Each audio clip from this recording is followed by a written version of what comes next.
We are the law, and whatever we do is legal. The words, spoken with chilling conviction, hung in the air, a final, arrogant declaration of power. They were an assertion of absolute authority, a dismissal of rights, and a thinly veiled threat. They were the culmination of a tense, escalating confrontation that had begun with a simple knock on a door. Two police officers, convinced by a flimsy, racially biased strong lead, had harassed a black woman and her friend in her own home, escalating their questions into accusations and then into physical threats. The officer's statement was a response to the black woman's declaration of freedom of speech as he tried to drag her out of her own doorway. It was the moment the situation spiraled from prejudice to outright abuse of power, all born from a simple, baseless assumption. If you believe that justice and equality are principles that every police officer should uphold, like this story, and subscribe for more content that highlights integrity and accountability. And before we dive into the full story, where are you watching from? Drop your city or country in the comments. We'd love to know. The quiet suburban street was lined with neat lawns and two-story homes, the kind of neighborhood where the biggest daily excitement was the mailman's arrival. Inside one of these houses, a warm and inviting space decorated with a blend of modern art and comfortable furniture, a black woman named Lena was enjoying a cup of coffee with her friend, Maria. Lena had just moved to the neighborhood and was spending the day getting to know her friend's new home. A sharp knock on the front door interrupted their conversation. Maria, the homeowner, was in the kitchen, so Lena went to answer it. She opened the door with a friendly smile, her warm demeanor a stark contrast to the stern faces of the two white police officers standing on her porch. "Good morning, officers. How may I help you?" Lena asked, her voice polite and welcoming. The officers exchanged a glance. One, a tall man with a severe jawline and a tired expression, stepped forward. "We're looking for a Javier Rodriguez. Does he live here?" Lena's brow furrowed slightly in confusion. "Javier Rodriguez? No, I've never heard that name before. Did someone say he lived here?" The officer's expression didn't change. "Oh, we have a strong lead suggesting that he lives in this neighborhood." The way he said strong lead felt disingenuous, a phrase he'd used 1,000 times before. Lena, surprised by their persistence, asked, "Why would you assume he lived here? This is a big neighborhood." The officer's partner, a younger man with a fidgety energy, chimed in with a statement that made Lena's blood run cold. "Well, we've been patrolling this neighborhood this morning, and this is the only house that has a black resident." Lena's polite smile vanished. Her heart began to pound, a slow, angry drumbeat. The implication was as offensive as it was baseless. She took a moment to compose herself, her voice now dangerously calm. "And what exactly are you suggesting?" The tall officer, oblivious to her shift in tone, continued, "We saw you enter the residence 10 minutes ago." "And?" Lena replied, her eyes locked on his, a challenge in her gaze. "And Javier Rodriguez is black, and so are you," the officer said, as if this were the final, irrefutable piece of evidence. Lena felt a wave of incredulity wash over her. "Are you suggesting that all black people are related?" she asked, her voice rising slightly. That was when the younger officer snapped, his patience, which had been thin to begin with, completely gone. "Look, I don't like your attitude. Go ahead and keep your hands where I can see them. You're getting a little hostile for me." He took a half step back, his hand hovering over his belt. Lena felt a surge of indignation. "How am I getting hostile? I'm asking the right questions," she protested, her voice now sharp with anger. Just then, Maria, the owner of the house, came to the door, a towel in her hand.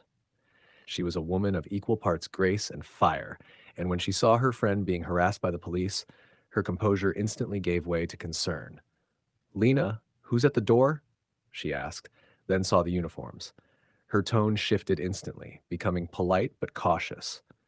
"Good morning, officers. Is there something I can help you with?" The officers, seeing another black woman, immediately became ruder, their assumptions solidified. The tall officer gestured vaguely between the two of them. "How many of you people live here?" Maria's eyes widened in utter disbelief. "What do you mean, you people?" she asked, her voice tight with indignation. The younger officer, his face flushed, took a step forward. "Ma'am, you need to calm down right now. If you continue to be hostile, we're going to have to use force." But Maria was in her own house, and she knew her rights. Her voice, though still controlled, was now a sharp steel blade. "You don't tell me what to do. I'm in my own house." The officers scoffed. "We don't know if it's your own house, and how do we know you didn't break in?" The tall officer said, a sneer on his face. Maria took a deep breath, trying to keep her temper. "Well, when you came and knocked on my door, I was here, right?" she asked, her voice dripping with sarcasm. "So what makes you think I would break into someone's house and open the door for them?" She shook her head in disbelief. "You sound real stupid and illiterate." That was the last straw. The tall officer snapped. He stepped 1 foot into the house, a clear violation of her space, and tried to grab Maria. She resisted, pushing his arm away with a firm no. The officer, surprised by her strength, took a step back, his face a mask of faux outrage. "Are you assaulting a police officer?" he snapped. "It's called a freedom of speech," Maria retorted, her voice shaking with rage. "You touch me. I didn't touch you." The officer, fueled by his own arrogance and now a sense of defiance, replied, "Well, we are the law, and whatever we do is legal." Maria, now truly terrified but refusing to back down, yelled, "My husband's going to give you what you deserve." The younger officer snickered. "Oh, so you're making threats now?" He laughed, then turned to his partner. "Where is this so-called husband? She should call him so we can arrest the criminal as well." Lena, seeing the situation spiral, interjected, "You don't even know who her husband is." "We don't care who her husband is," the tall officer said sharply, dismissing her with a wave of his hand. Just then, a voice, calm and deep and filled with authority, cut through the escalating chaos. "Is everything okay?"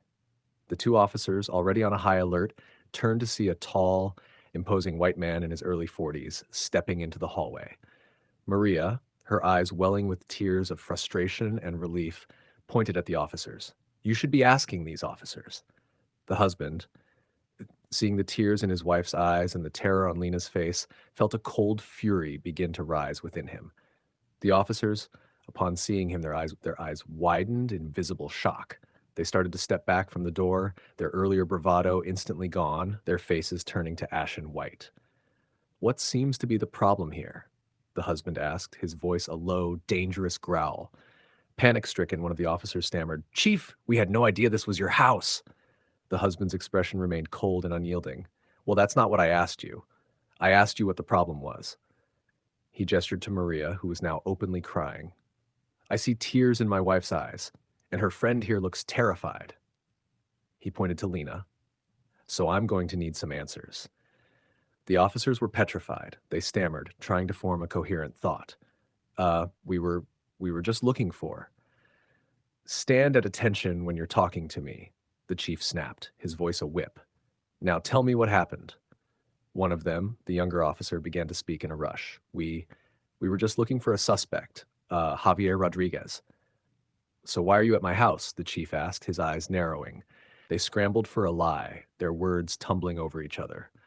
We were just asking the ladies some friendly questions." "What I heard didn't sound so friendly," the chief said, his gaze piercing. "I heard everything from upstairs in my bathroom. Now, why don't you tell me the truth?" Lena, her fear now replaced with a righteous anger, stepped forward. "Why don't you tell him how you threatened us and criminalized us, and how you said you were the law?" The officers' faces fell. One of them, the tall officer, tried to salvage the situation. "Ma'am, I deeply apologize for the misunderstanding," he said, his voice calmer, completely different from his earlier tone. Maria, the chief's wife, cut him off, her voice filled with bitterness. "You apologize? The only reason why you're apologizing is because you found out who my husband is. God only knows what could have happened to us if you didn't know." She shook her head. "You can keep and save your apology." The chief's eyes turned back to the officers. "Did you threaten my wife and her friend?" "No, no, no, no! That did not happen," they shouted in unison, their panic escalating. "Then explain to me what happened," the chief demanded, his voice still dangerously low. The officers, seeing no way out, began to spin a new story. "We were doing a regular routine investigation and were questioning the ladies. They began to get hostile, and we feared for our lives. The situation kind of got out of hand." The chief listened, his face impassive. So you're telling me that these two women with no weapons scared two strong, armed police officers? He leaned forward, his voice like ice. Or was it the color of their skin that triggered you? No, no, sir. No, no, not at all. The officers lied again, their heads shaking frantically. Lena couldn't let it go. Didn't you say the whole reason you came to this house is because I was black? No, no, no, no. That's not what I said at all. The officer denied, his face pale with fear. The chief had heard enough. He held up a hand, silencing them all. Let me tell you what's going to happen here. What division are you guys with? The two officers, their hopes now completely gone, replied, Eastwood Division, sir. Well, you no longer work there as of right now, the chief said, his voice flat and final. You're both officially fired. This is not what you're trained to do, and this is not what the police department stands for. He took a breath, his disappointment immense. You're lucky I'm not pressing any charges. The officers were stunned. Their pleas began, a torrent of desperate words. Sir, please, I can't lose my job. I have a family that depends on me. The chief's face hardened. Yeah, so did Andre Hill, so did George Floyd and the millions of other innocent minorities who were killed by cops like you. The other officer, tears in his eyes, begged, Chief, I'm begging your forgiveness. My forgiveness? The chief scoffed. Let me ask you a question. If my wife were white, he pointed to Maria, would you have treated her the way you did today? The officers looked at each other, their final lie a last, desperate attempt at self-preservation. We were not trying to treat her any kind of way, sir. No, it was a total misunderstanding. The chief's patience was exhausted. Be completely honest with me. Tell me the truth. They looked at each other one last time, defeated. They came clean. Sir, our actions, they were because she was black. My point exactly, the chief said, the quiet anger finally giving way to a profound sadness.